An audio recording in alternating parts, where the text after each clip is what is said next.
रावण के महल में सन्नाटा छा गया।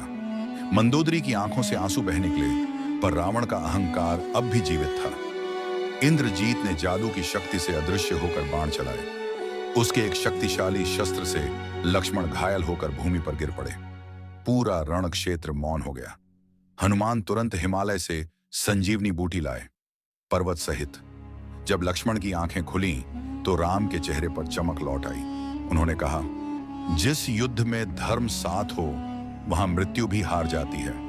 अगले ही दिन लक्ष्मण ने इंद्रजीत को युद्ध में मार गिराया। लंका के आकाश में धर्म का शंख फिर गूंज उठा। अब स्वयं रावण रणभूमि में उतरा। उसके रथ पर सैकड़ों बाणों का भंडार था। कवच पर जादू का तेज चमक रहा था। उसकी दहाड़ से आकाश कांप उठा।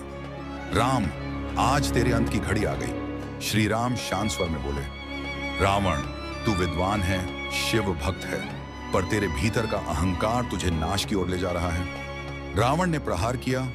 अग्निबाण, वायुबाण, नागबाण, आकाश जला उठा। पर श्री राम ने भी प्रत्युत्तर में अपने दिव्य अस्त्र चलाए। दोनों की भिड़ंत से समुद्र की लहरें भी गरजने लगी। कई दिनों तक युद्ध चलता रहा। रावण हर बार नए रूप में लौट आता, क्योंकि उसके हृदय में अमृत था।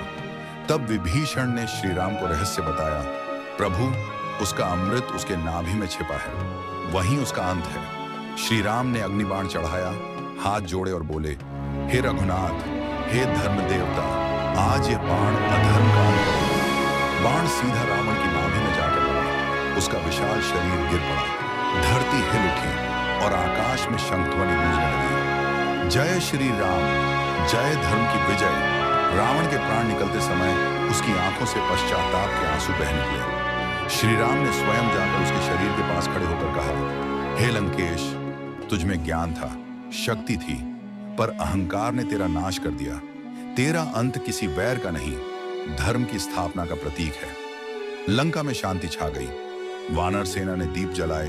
विभीषण को लंका का राजा बनाया गया। श्री राम ने माता सीता का हाथ थामा और अयोध्या की ओर प्रस्थान किया। आकाश में देवताओं ने पुष्प बरसाए और उसी दिन से प्रारंभ हुई दीपावली, प्रकाश की विजय का पर्व। अहंकार चाहे कितना भी शक्तिशाली क्यों न हो, अंततः झुकना धर्म और सत्य के आगे ही पड़ता है।